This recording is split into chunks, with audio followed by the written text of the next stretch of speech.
We need to find this place or we'll be late. Make a left on Astrology Avenue. Oh, I'm sorry, I meant right. It should be right here at 444 Spirit Way. Oh, turn! It looks like Renee. Yay, we're on time. The James and Kelly Show. Great, let's start the show.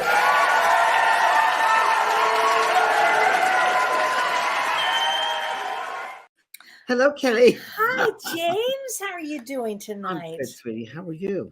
I'm doing well, thank you. Did you have a good weekend?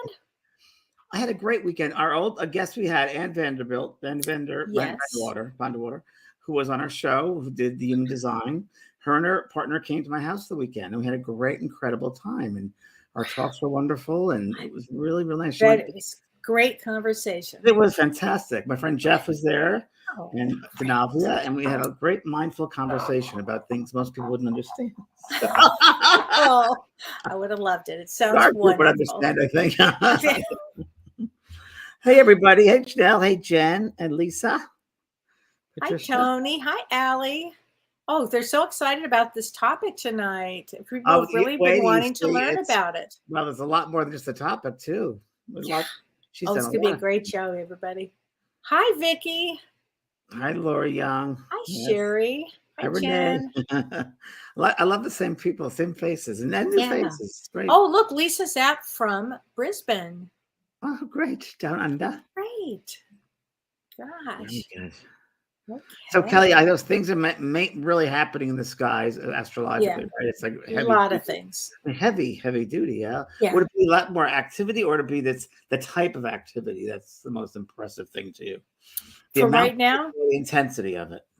Oh, well, let's just talk about what's going on here, because there's a lot going on. You know, we're between two eclipses, James, Right. right now. And the next What does eclipse that- is what does this that mean? Friday. Push Well, me forward. eclipse energy is frenetic energy. It's intense energy. It's unsettling energy, you Yeah. know? And Yeah. so if you can, you know, to ground yourself, I heard you talking about that earlier on the show, your show this morning. I mean, grounding yourself in this energy, because things will take off. We have a lot of things, and I'm just going to cover just this week. And then on Thursday's show, Ask Me Anything, I'll cover all of May. And I actually have that posted on my website, May Astrology. But let's just talk about this, It's like what's being going a on now. cycle right now, Kelly, isn't it? Like a spin cycle. Yeah, I think you said, what did you call it? A tilt-a-wheel. Tilt-a-wheel. Yeah. It lost its ball bearings and it's going down the street. Yeah. That's what it feels like. Yes, this is intense energy. And so starting today, I mean, there are many aspects that are making this very intense, but starting today, Pluto, the hidden planet, the planet of transformation and destruction and renewal, it's retrograde today. And it stays retrograde until October 10th. And this retrograde for Pluto is going to do something for us. It's going to force us to go inward and do our transformational work on our inner psyche. It also is going to help us let go of rigid patterns. So it's a big situation coming up with Pluto, because anything that's been hidden in your life, or something that you felt you didn't really want to work on. Let's say you didn't want to work on shame, or let's say you didn't want to work on like deep things. This is the time period you'll be working on it for things. So that's important to know. Intense. And the next thing I want to talk about is on May 5th, this Friday, we have the lunar eclipse. And this is a powerful eclipse. The lunar eclipse is a K2 eclipse. And this K2 means karma. It means dealing with past life, past karma, unexpected events. And it brings huge transformation into the world, this eclipse, and then into our own lives. And it is magnified by Jupiter, because Jupiter is conjoined with it. And so it magnifies this energy. So this eclipse is really going to be about making a decision or a choice in which direction you're going to go in. So it's a very powerful time, because the solar eclipse propels us forward, and the lunar eclipse helps us to let go of anything that has held us back. So this time period is going to be an amazing time, actually, to realign with your soul's purpose and maybe do a course correction, on the correct path to be on. And Get it's out of going my head, Kelly. Get out of my head. get out. Is that what you're thinking? Say it's a great time for reevaluation, to reassess Yes. yourself. Right. And I got a diagram of like, maybe your old self, smaller than larger self, and then fill it with the things that you want to accomplish, things that your soul wants to do. Listen to your heart, listen to your soul speak to you, and the things that you still want to accomplish in a soul wise. Forgiveness might be one, letting go, detachment might be another one. See what comes up for you. It's a real important time. Really great that you just said that. And also Mercury's retrograde. So reassess, reevaluate, relook at your life. This is going to be a time period, especially on Friday, because Friday is a really special day. Aside from the eclipse, it's also the Wesak full moon, which means Buddha's birthday. And this is a huge deal because it's said that Buddha was born on this day, which is May 5th. Wow. And I found this really interesting. It said, according to legend, the Buddha promised to come back on this day every year to join with other divine beings to regenerate the earth. And theosophists teach that the Christ gathers the entire spiritual hierarchy together in prayer and in meditation for this full moon. And so what it does is it increases the input and the output of the divine light within us on earth. So if you can during this time, the best thing to do on Friday is sit and meditate, take really good care of yourself, have positive thoughts. I'm going to go to a full moon ceremony. You are? At the beach. How fun. Oh, you did that before. I've never done it, but I've been asked to. And I'm assuming there's going to be one. I'm putting it out to the universe. I'll find it. Oh, and you will. So I'm going to go find one and do that because I think that'll be a powerful, wonderful experience. Powerful time. Right. Yeah. Wow. So everybody, this is a good week to stay in and really, have a lot of reevaluate and have gratitude for your life. That's a big one too. Okay. That's the exciting part of the show. But we have a special guest. So Elena Rayo has two main passions in life, healing and music. She is a medical Qigong instructor for 12 years and is a licensed practitioner. Elena is also a lifelong musician on violin and guitar, a self-taught singer who has released 6 albums and performed internationally.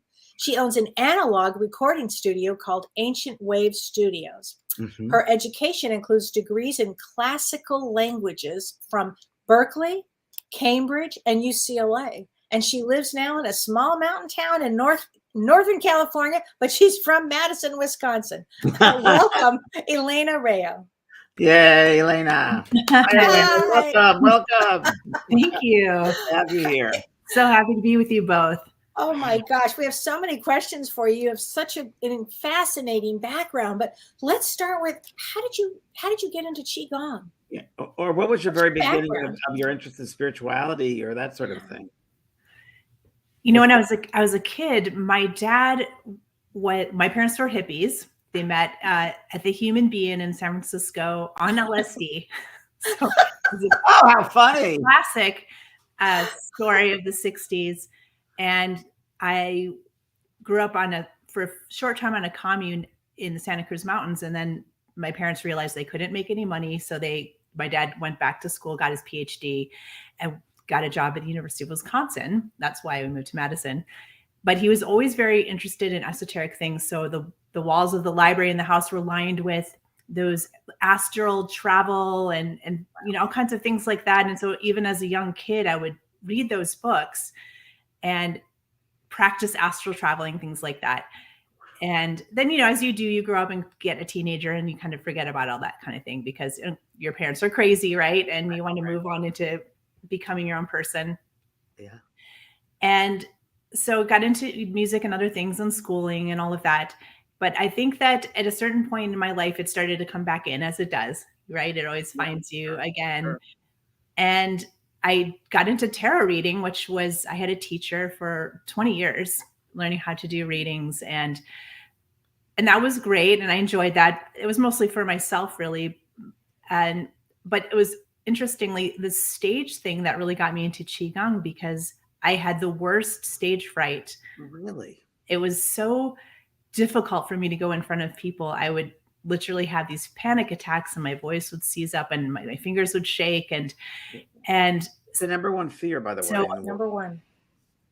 I believe that because Death is too. it's crippling, you know, it stopped me from having a real classical career in music and violin because I couldn't get beyond that. I couldn't solo in front of people. I was fine in an orchestra, but so I had a friend who was a teacher named Linda Burquez, and she was teaching Qigong, and I never heard of that, but she said, it's really going to help you be grounded. And I was like, okay, great, you know, sign me up. So I started studying with her, and I found, sure enough, that it brought me back to childhood, where I realized that there's such things as energy fields, and that there's a connection to the earth and to the heavens, and that it's not just this body, right? It's this whole other energetic anatomy that exists within us. And I found this is it for me. This is how I get to become who I really am. So I went on to study at the International College of Medical Qigong with Bernard Shannon, and that's where I got my certification and became a teacher and practitioner, because I found it was really true. It completely changed my life. I was able to be a grounded person. I was able to not be so empathic, take on people's energies. I stopped being such a pleaser. All the things that were survival strategies that I had developed, being so porous, I found like I could really inhabit my own space and my own dimensionality. And then when I would go on stage, I was able to keep those fields of protection up, and it really was a total game changer for me. So I was able to go on stage, I was able to sing in front of people. And I'm so grateful for my teachers because they really helped me so much. Yes, sir. Quick interest just came into my head, if you don't mind. So how long ago was that when you went on stage with the Qigong? About 10 years ago or 20 years ago? I would say, no, it was about maybe 13 years ago. Okay. And when I first started. When you went on, like, just about curiosity, you felt your own energy atmosphere as you were out on there. Did you ever feel the audience's atmosphere? And being a performer, I was wondering if you also feel that, or does that influence in some way? Of course. And I'm sure you both know, totally. Very familiar with that, is I had no idea. Your experience, I would think, right? It enhances the whole atmosphere for you. It's so intense, right? Because people are throwing these projections at you. And if you don't have those ability to keep yourself safe inside your own bubble, I think that's what would happen, is I would just take on other people's fears and projections, just magnify it, right? And it was only until I learned, and it did take a few years to really get the training down. So I would say I only really became comfortable performing, well, even just a few years ago, really. And then I was able to not have to take on the audience's energy. And I still, to this day, every time after performance, I smudge myself, I take a salt bath so that I'm not absorbing what people's projections are. Because I think it's very important to keep our fields. What level is it, do you think, of believing in self first? Do you have to believe in yourself stronger and stronger, or does it come with the Qigong, or is it one and the same? Wow, what a great question. Because I would think believing in yourself builds up that power and that strength and the confidence to go out on stage, yeah? Right. It's kind of like a feedback loop. Like the more you feel your own energy, the more comfortable you can be, the more relaxed you are, the more people can relate to you. And then that helps to increase the confidence. That's right. Yeah. And Elena, for people that don't know what Qigong is, can you explain that to people? Yeah. Well, literally the word Qigong, Qi is life force energy, prana, right? It's the thing that flows through everything in the universe. And Gong means skill or cultivation. So it's the cultivation of energy, of your life force energy. And it's a practice that there's thousands of kinds of Qigong, and they have developed from thousands of years ago. The lineage that I have studied, it goes all the way back to Lao Tzu. And he was as some people may know, he was a warrior who at a point in his life decided he was going to rededicate all his warrior training into becoming a healer, basically to atone for all of the harm that he had caused as being a warrior. So he developed these practices, which were until very recently secret practices. They were developed and kept in monasteries. The Shaolin monks are a large part of the lineage that I've studied. And so it was not available to anyone outside of those traditions, those secret traditions. And the way that it came to me, of course, women, of course, were not part of that as well. And my teacher, Bernard Shannon, he was called to China because all of the Qigong practices were being basically systematically destroyed by the Chinese government because they wanted to go into Western medicine. So these teachers said, we need to bring this to the West. We need to find someone who can be a vehicle and receptacle. He was one of, he wasn't the only one, but of this particular lineage, they called him in. He had been a military guy and he had done some martial arts training, and they said, you're the guy. And so he became he and another partner, his other teacher, became the receptacles of this knowledge. So it's kind of a long way of introducing it, but essentially what it is, it's very simple movements that we can do. They're very easy, but they're very efficient, and they're designed to do two things. The first is to remove stagnation, which is blocks of energy that are in our fields or inside the body. Mm-hmm. And then secondly, we bring in positive, fresh energy in the form of light. And so the sound is actually what removes the blocks, and light brings in the positive chi. And so by this combination of these two aspects, which there's many different movements that we can do, they allow us to have a greater degree of health and vibrancy. And particularly the ones that work in the medical Qigong field, it really is oriented towards really knowing the inner anatomy, the physical anatomy, but also the energetic anatomy. And by really being able to do that, we develop the sight, the third eye sight, to be able to see energy fields, as well as, in my case, everyone has a little bit different. You both probably know this as well, that you develop these other abilities. And for me, mine is like clairaudience. So I hear things and messages through my inner left ear. So will you hear when, let's say the heart chakra, there's a density there with emotional blockage. Will you see emotional blockage, or we hear exactly what that blockage is? Well, when I'm a practitioner working on another person, for me, it's usually a combination of being able to feel it with my hands, because I have these energy centers called the Lao-Gong in our hands. And then at the same time, I often get a message inside from saying, you had this experience, you were 5 years old and you were told to stop what you were doing or blocked in some way from your heart connection. Wow. So I'll get messages about people in that kind of way. You must do a lot of forgiveness practice with these people. I'm sure probably that comes up all the time. Forgiveness is huge because it's the highest vibration, right? Where we can allow ourselves to, self-forgiveness is, I think the number one thing I teach is self-forgiveness and self-love. Because without that, there's no really deep healing. Right. We have to have that flow of energy from the heart. In Qigong, we say the heart is the ruler of our being. It's the wisest part of ourself. And the brain isn't even in the top 10 aspects of who we are. So, all the organs are portals, basically dimensional portals to emotional aspects of ourselves, spiritual aspects of ourselves. And when we have physical illness, it's because over time, from the spiritual field, the third outer field, to the emotional field, the second field, finally makes its way into the physical. So really, to have physical healing, we need to address the other levels. 100%. 100%. Yeah, it's very true. Wow.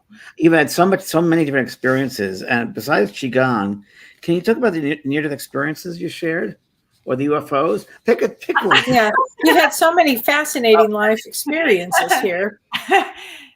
Well, when I was in college, a friend and I were taking a road trip, and we went through Joshua Tree. Yeah. Going to visit my brother who was living in Arizona at the time. And it was a very strange experience where we came in about midnight, and so it was, very dark and quiet. And as we were driving through the road, there's this one road that goes through Joshua Tree, right? And at a certain point, we saw a very strange animal walking across the road, and I could still see it so clearly. I was in my early 20s, and it was we called it a stag pig. it kind of looked like a stag body with like a kind of like a pig head and had these really intensely strange eyes. And we slowed down because we saw it coming across the road. And as it was coming into the middle of the road, we could stop the car. We could see it in the headlights. And it turned and looked at its face towards us and had these really trippy eyes. And that was the last thing I remember. And then the next thing I know, we are both outside the car. The doors are open. We're in another part of the park. We were turned around in another direction, and 3 hours had elapsed. We got back into the car, and it was 3 a.m. And I to this day, I have no idea what happened. I can't explain it. My friend can't explain it. You know what? I want to tell you something. I completely forgot about this, but James, I swear to God, maybe 20 years ago, I was driving in that same exact area, the one road in, and I was by myself. And I said to myself, "Oh, I want to go check this out. I've never been there, you know." And it's everybody who don't know this area. Who doesn't know, it's near out near Palm Springs area, right? Kind of headed out in that way. Yeah. Anyway, I was headed north, so I went in from east west. Yeah, no, east. I was headed east to Palm Springs, and I went in to this area, and next thing I know, 3 hours went by, and I was south, or I was west. I don't know what happened. I can't explain what happened. I didn't see a pig. I didn't see any of that. But all of a sudden, time had gone like this, and I was in the other direction. There's something. I'll never forget that. I don't know how to explain it. Wow. I ask both of you the same question. And first, of course, Elena, with you, do you notice any changes years later from that experience you think might have come from that experience that maybe that you're living, or an insight you have now that maybe came from that experience, or not really? It was interesting because I actually forgot about it for a while. And it was triggered by something later, which was I started noticing, being able to see certain things in the sky. I would just my attention would be called up and I would see, as you do, these weird ships, or who knows what they are. I don't know if they're military or ETs or what. And other times being followed by silent crafts. And so your perception's opened a little bit, maybe. Exactly. That's all I can really say. I don't know. Tell you similar? 100% the same thing. And also, I talk about star seeds all the time. Yeah. But if I hadn't had that experience, and I honestly had forgotten, I must have just put that experience somewhere else. Poor Linda, if she's watching, I didn't put that in the book. but it's a real thing that happened. And I don't know if it's that area. It's got to be that area. Must be. So the minds, the core and the ground, so forth. Wow, that's pretty amazing. And you also had near-death experience you had. Did you have a near-death experience, Elena, or no? I wouldn't say near death exactly. No. Okay. No, mostly just, what about your floating? Feeling you're floating around? The floating? Near death experience in a way. You're still, you're floating out of your body. You felt that before? Oh, yeah. And does it happen occasionally, or can you do it consciously, or how does that work? Yeah. Now I can do it pretty consciously, because that was also part of the Qigong training, is that we have an eternal soul. That's a very big part of the teaching. And I always kind of thought that, or just thought, of course, but when I really got into the deep training, then I realized it's very specific. It's not just woo woo. It's there's this actual eternal soul, and it's housed in the Tai Chi pole, the center line of your body, and it can go in and out of the head. And so part of the training is you're learning how to work that. And because you're preparing for your own death, you're preparing for your own passing. And part of the training is to every day meditate on your own death and practice this technique so that you are not afraid when it happens. You're just familiar. It's you're almost, creating that internal landscape, I think. And is this what happened with your husband? Is he had a fear of death, as I recall, an existential fear of death? It did seem like that. And I was thinking about this morning, when it'll be 1 year that he passed on May 16th. Wow. Also, tell us about this. Yeah, tell us about this experience. Yeah, it was, I'd never been with someone as they were crossing over before. It was a totally new thing. And it was a long drawn out, he had cancer, and he was in incredible amounts of pain. He had a tumor on his spine. It was very, very difficult to, witness. I'm sure you both know, like, to see someone in that much pain and trying to find a way spiritually, to navigate it, and inside myself to also maintain my own strength as you're going through, medicating someone with and more to pain. release him also, and to release him. That's okay to go. Yeah. So I did have some help. Some people came into our lives. My his daughter Ramona and his sister Myra were also, the three of us were his caretakers in the last few months of his life. And so grateful to them, because, we had every hour, like all 24/7, had to be administering something or helping him try to get comfortable. And he did have this fear. He had this, I don't know, it was like a vision or something. He kept saying he was so afraid that he was in a body bag. Like, it was like he kept seeing himself in a body bag, and then he was falling out of a van and by the side of the road. And he had this terror of this experience happening. And so we reassured him that there was no way he was going to be in a body bag, that we were going to keep his body on dry ice for 3 days. We were going to do this whole honoring ceremony. We were going to drive him ourselves to the mortuary to be cremated. Like, we, really tried to make it so that whatever the fear would be mitigated. And it did seem like it ultimately, he came to that place of peace. I knew he went to a coma, but even when he was in a coma for a few days, we would just keep reiterating how much it was really that we're honoring him or taking care of him. And some of the things that the death doulas who came, he said, at a certain point, you stop touching people on their bodies, except at the crown of the head, because you want the soul to leave out, to leave there. You don't want them to leave in other parts, where you have, which was really hard, because you want to touch and the person you love, especially, it's not going to be for long that they're still here. And so I got to really, it helped with my training, but also viscerally to really experience it. And when he did finally go, I brought in the Tibetan Book of the Dead teachings, because I had always been really interested in that. And I followed them to the letter. And if you're familiar with that book, of course. Can you tell our audience that don't know about it, what Tibetan Book of the Dead is? It's basically a manual to help the soul, kind of starting right before the moment of death, through the moment of death, and then guiding for many days afterwards to help the soul navigate the bardos, the different challenges and things that the souls face before they finally cross over the rainbow bridge. Different levels, kind of. Yeah, exactly. And it was very powerful, because you read them aloud, in a loud voice to the spirit. And this is why we wanted to have his body there for 3 days, because they say that the soul goes in and out for about 3 days.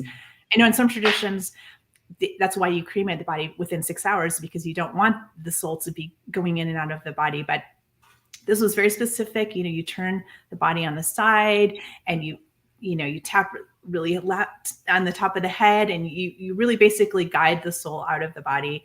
And then you have these readings that you do every day, at least once a day, sometimes multiple times a day. And it's very specific. It tells you exactly what to do.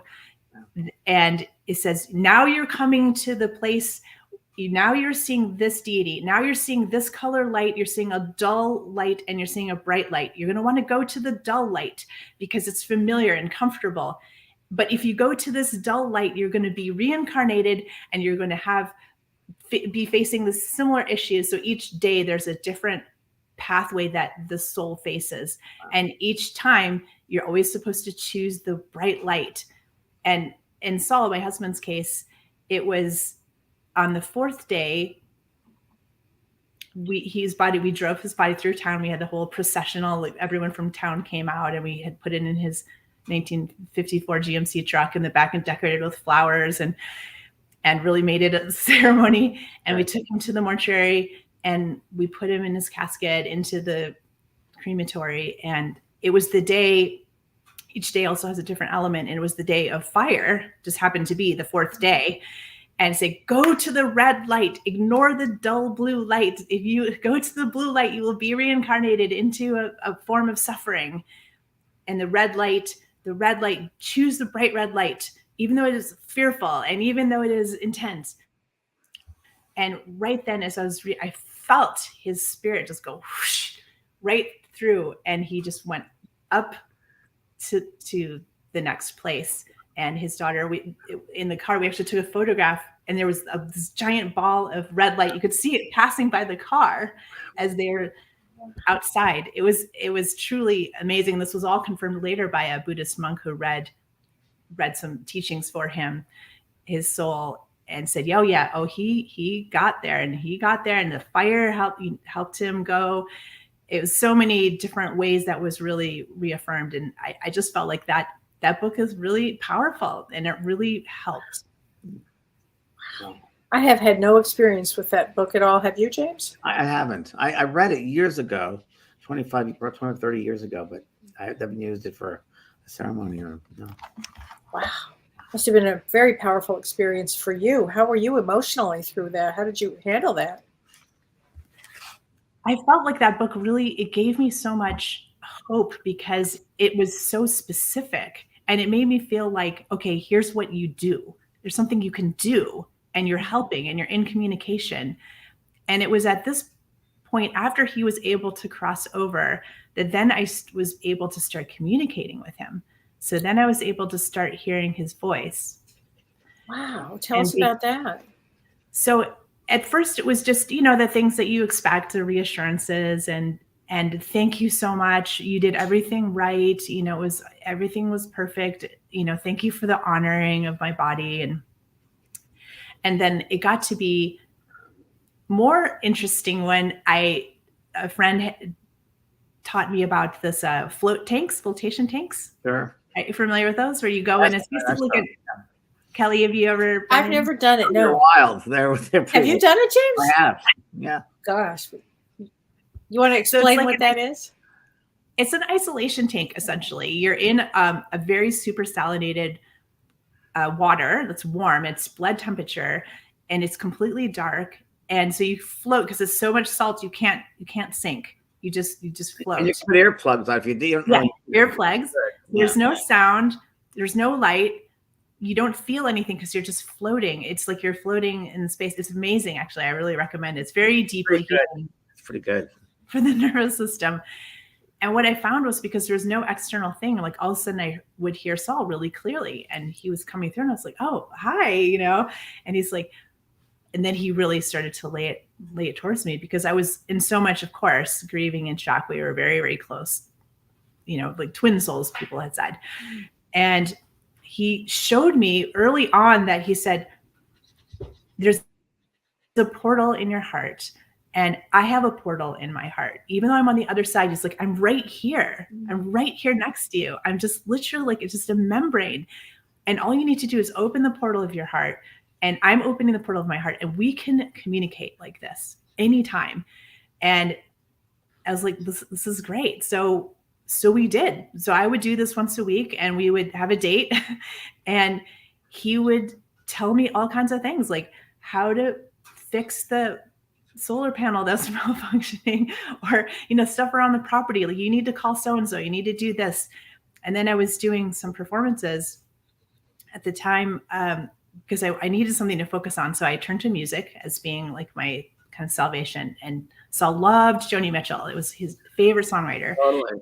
And he had me singing a lot of her songs while he was passing. He would ask over and over again, please sing those songs. And so I did a tribute show to her, where it was 21 songs of her music from the very beginning to later, and started solo and then added a band kind of thing. And he was so excited about this. From the other side, he was coaching me through this performance. Wow. He told me exactly what to wear. He told me the order of the set list. The musicians to play with, what the stage should look like. I mean, he had it. This is how he was in life, right? He was very, he was an amazing musician and performer himself. And he was a real visionary with performances, much more than I was.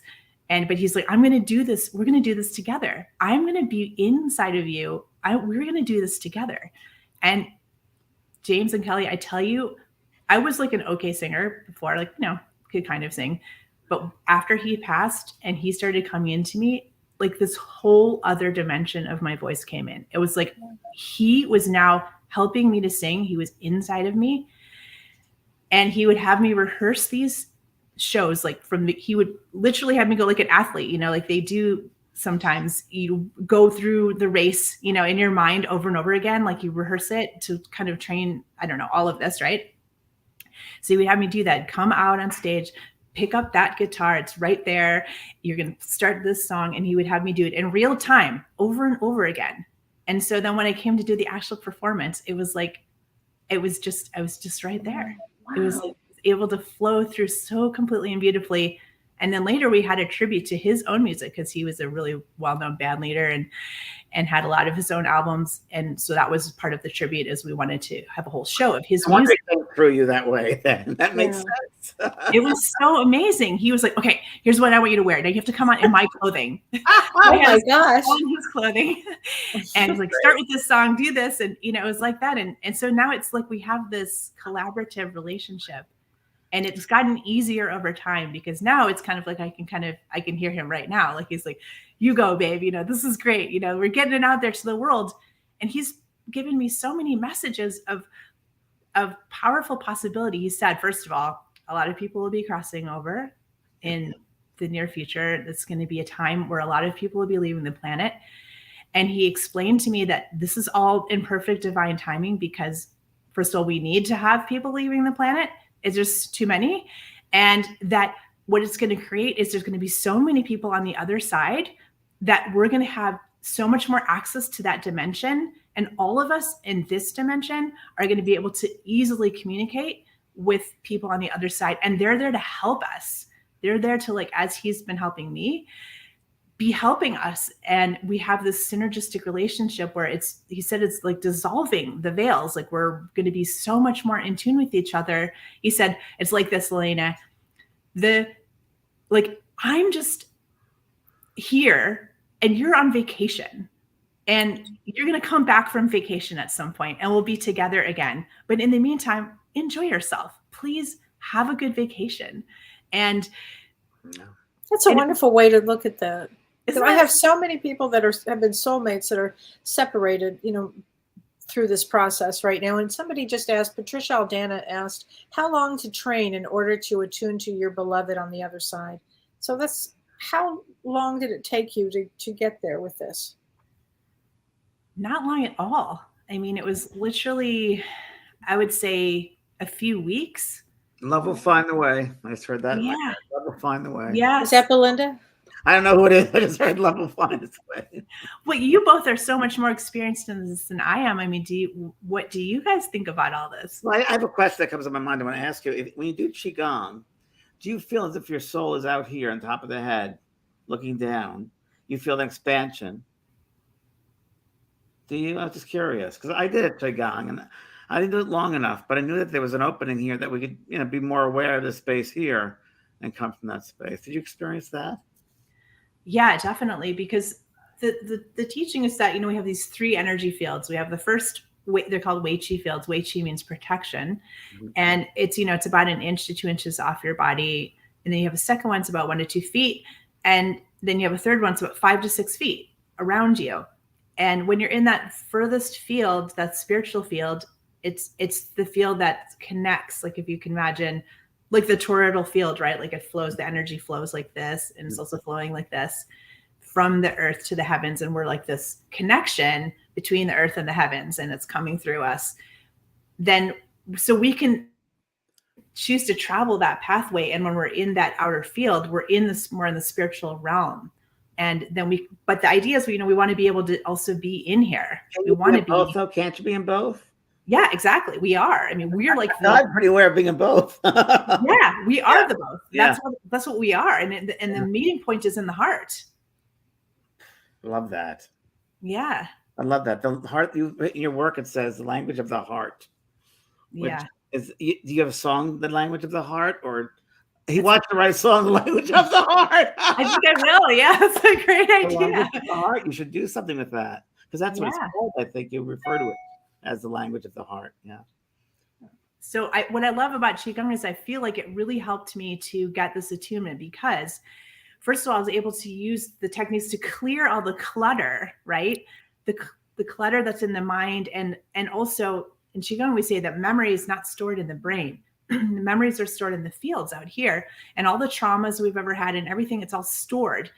And so if we can learn to clear that out, then we have so much more space to be inside. And I think that that's when the listening comes in so much more. To calm the mind, then we can really hear, we can really listen. And that's the main thing. Elena, how do you clear out the trauma? Like just an example, how do you, when you say clear it out, is there a way you would do that? Is there with a sound, or how would you do that? All of it. I mean, I have a few, I have my favorite moves that I do with sound. Okay. Yeah. So the sound, it kind of, the vibration, it just like, keeps clearing out things.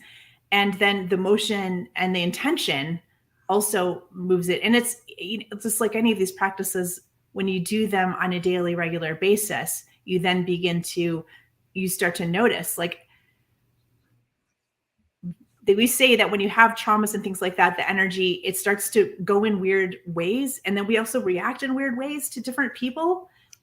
And that's how we start to, we have weird stuff that we do, right? Because we over time accumulate these blockages. But the Qigong helps to move all that out of the way. And the sound, the motion, the intention, all of it combined together. Elena, can you also do, because I do this without even knowing what I'm doing. I mean, I just really just go with the rhythm, go with the movement. Qigong around the space, around an atmosphere. You also can do that, can you? Or I thought, okay, you can clear space, you can clear the memories, the trauma. Yep. Space. Okay. Yeah. And I feel like I mean, you can still retain the memory, but the charge is what gets the charge. I love that. You release the charge. Yeah. And so someone asked, move forward then. Love that. Someone asked about if it's the same energy as Reiki, and yes, it is. It's the same. It's the primal energy that we all have. And Reiki is the same, right? You're working these palms, these energy and using light to clear things. And your thought is obviously very important in doing that as well.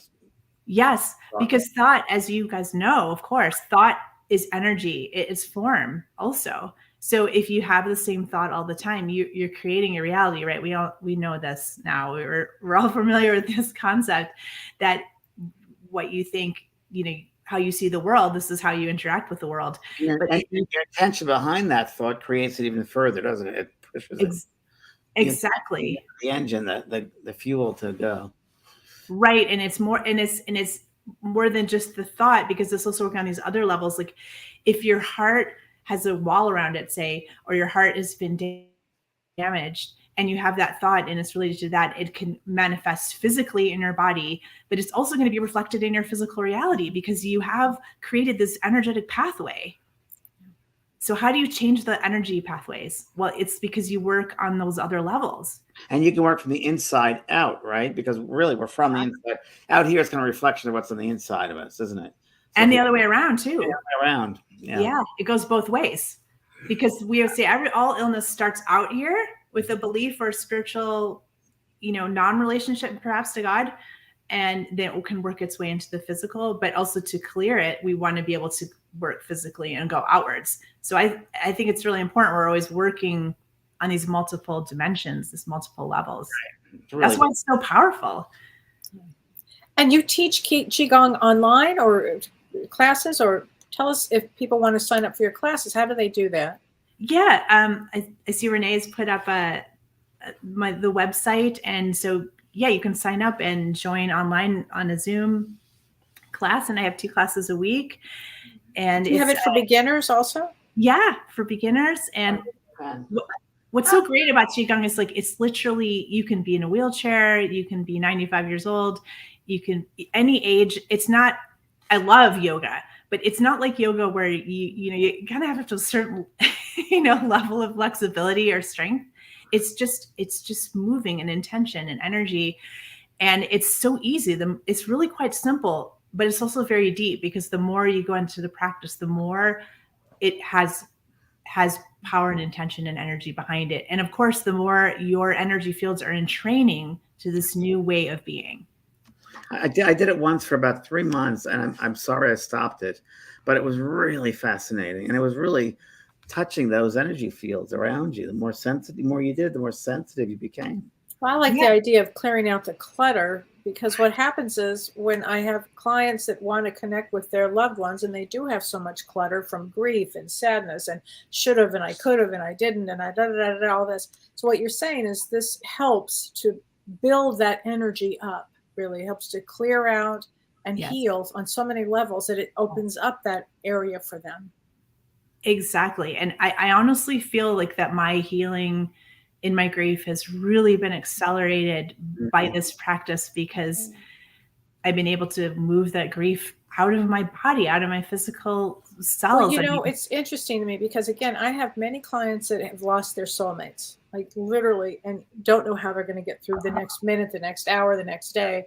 Yeah. And I have many actually that lost their spouses, of all things, in May of last year. Oh, wow. So it's kind of an interesting time. So I'm watching where you are with this. It's really extraordinary, Elena. It's really extraordinary to watch, to see where you are. Well, I hope it can inspire people to develop that relationship with people like yourselves who are so able to connect and help people to realize that it's, of course, some people have a natural ability and propensity to be able to do this, but I do feel like more now than ever, it's going to be easier for people to find a way to connect to their loved ones. Wow. Melinda asks, can you tell us the difference between Tai Chi and Qigong, please? Yeah, good question. Tai Chi is also, they're both martial arts, essentially, series of movements. Tai Chi is a little, I would say, more structured, and it tends to have forms. So it's a whole series of movements, and it's maybe a little more oriented towards it being a martial art and a little bit less as a healing modality, although it will naturally have a healing effect. And that's why I love Qigong, because it is so simple. I mean, the motions are, it's as simple as this, pulling down the heavens. There's not necessarily a whole thing, it's not necessarily working on the strikes and there's all the kicks and the aspects that are the martial part of it. So, but it's similar. It's still the energy, and it's still working with that ancient tradition. Regina Clark asked a question. She says, I've studied Qigong with Tristan Truscott, and it is an amazing process. I stopped, but wonder, can I spot energetic blocks on my own, or do I need a teacher? Wow, fascinating. I do feel Great like,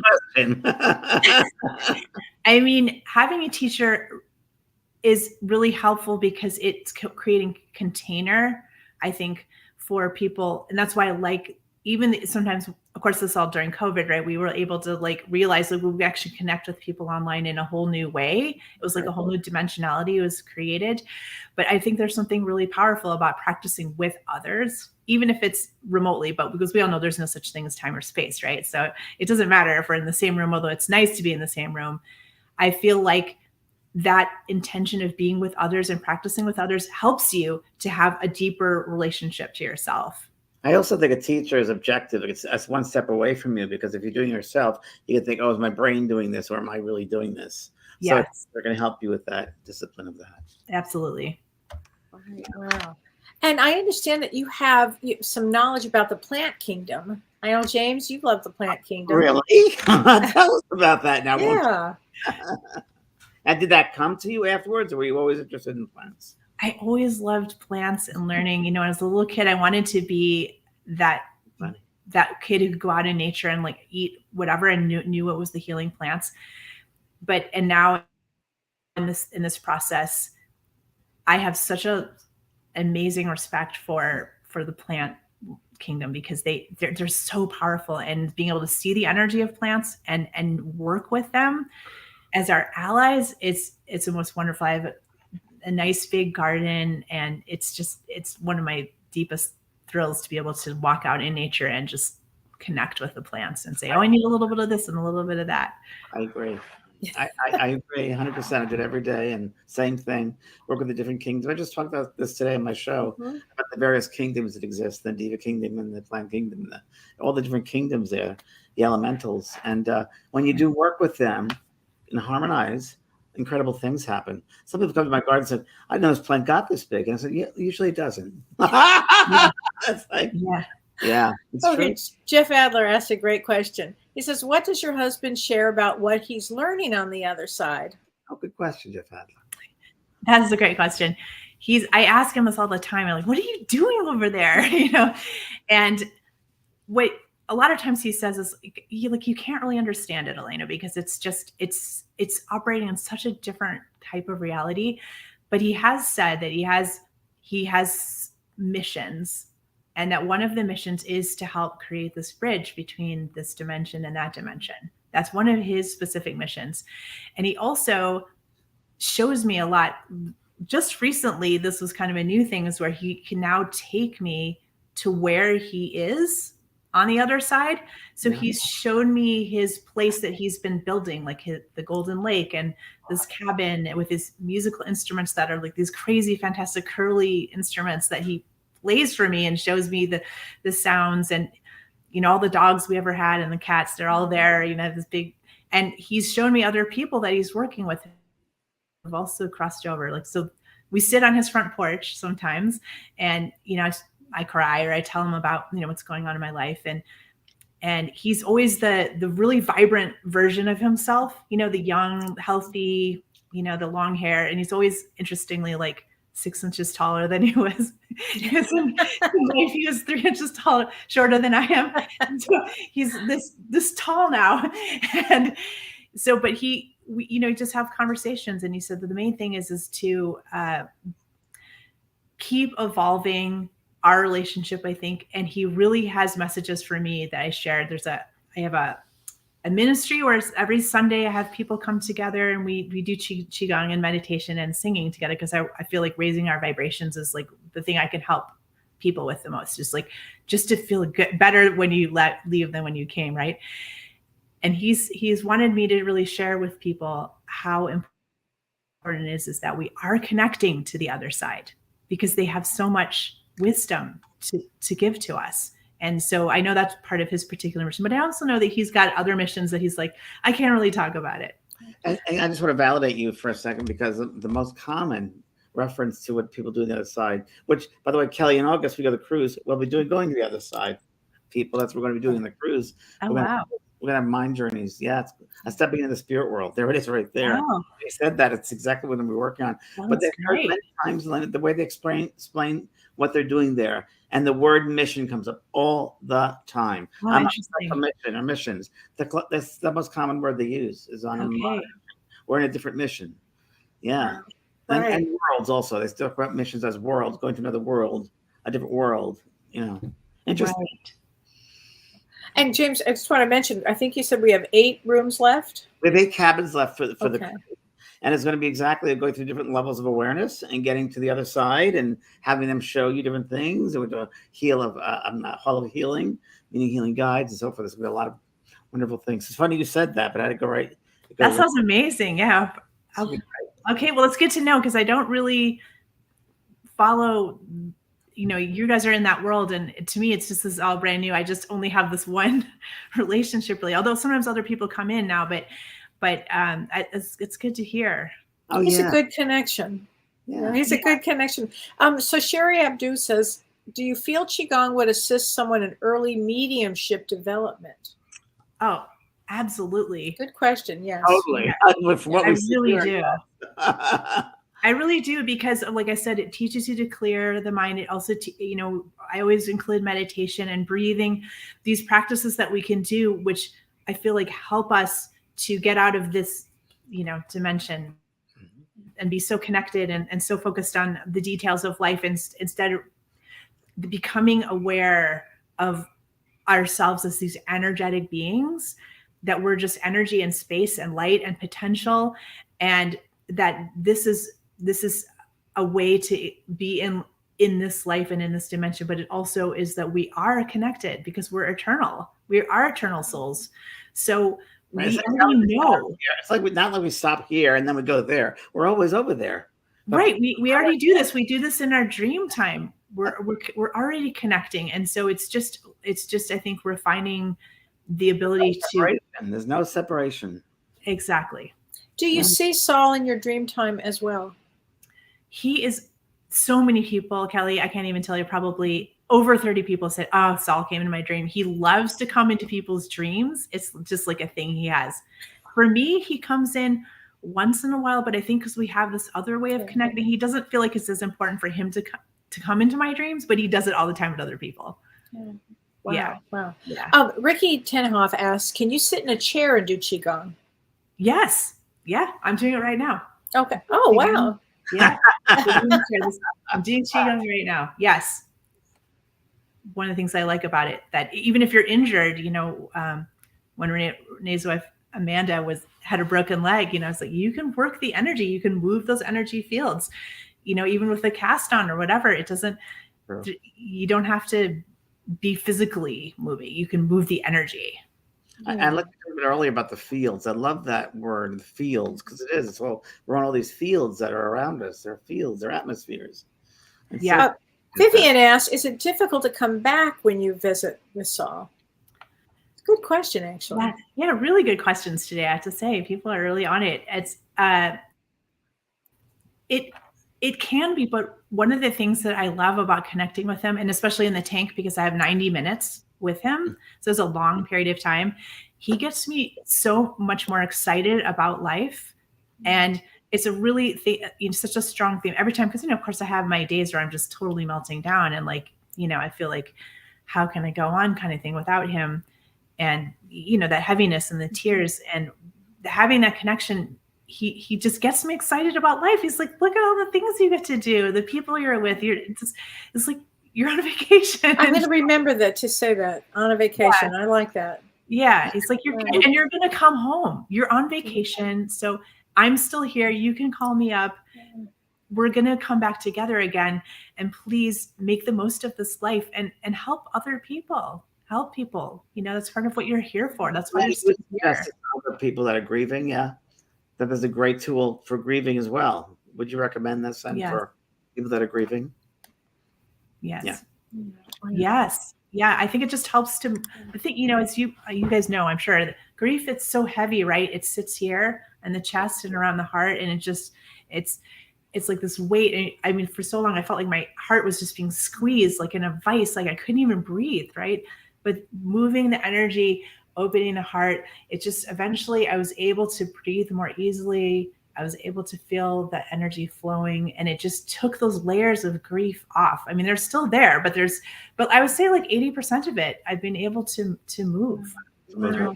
It's really important for everybody to hear this. Poetic Jules say, so interesting. Do you need to do specific movements to clear your specific traumas, or just do general Qigong to clear stuff? Great question. Yeah, that's a really good question. And I often say to my students that we're moving the stagnation out of our bodies. You don't even need to know what it is. You don't need to process it. You don't need to, maybe a memory will surface and it's like, okay, cool. But it's not about processing or talking about it. It's about just moving the stagnation. And then it's going to make you feel better. And the specific movements are designed to clear specific organs, specific aspects of our fields, the energy centers, the 3 dantians. So I'd always try to work those, and I try to have a different theme of every class so that we can kind of move through everything, but it's going to naturally happen. You don't have to know what it is. And Kelly, a quick question comes to you from me. When people go through releasing specific traumas, they say, well, you say, if they say it that way, specific traumas, there's some control issues attached to that trauma. That's why it's specific trauma. Yeah. Is that what you're interesting? Yeah. Yeah. Oh, yeah. Yeah. And there's a lot of things that do have to be processed, but this would be a great starting off point for people that have had traumas, that perhaps it would make it easier for them to come up with, the healing for this. I think it's a great idea. Great. Yeah, really. And I really, really appreciate you coming on and talking about all of this. So much for sharing this with us. Yeah, wow. I'm so grateful, and what a wonderful conversation this is. And it's really one of the best conversations I've ever had about Qigong, and the questions were amazing. So, thank you. And people can join your classes, ancientwaveqigong.com, everybody. So did I say that right? You've got it written down? Yep. And then James, before we leave, you have Mediumship 1. I heard you say today it's still open. Yeah, so May 8th. We'll keep it there May 8th. Okay. And the cruise, we have still eight With cabins. 8 cabins? Okay. And then maybe Florida in 2 weeks. I'll be in Florida, in Fort Lauderdale, and Tampa. It's on my website. So, and then there's a lot in June and July, a lot. A lot. I know. Lots going on here, everybody. Well, thanks, everybody. We'll see you next week. Thank you so much, Elaine. Really, thank you. Thank you. Elena. You guys are amazing. Thanks, Dave. Thank you. Thanks, everyone. You've been listening to Both Sides Now and Beyond, featuring spiritual medium and master teacher James Van Praagh and spiritual medium and psychotherapist Kelly White. That was great. Maybe we changed some lives. And maybe opened up some minds. Which way do I turn? Right. I mean left. The James and Kelly Show.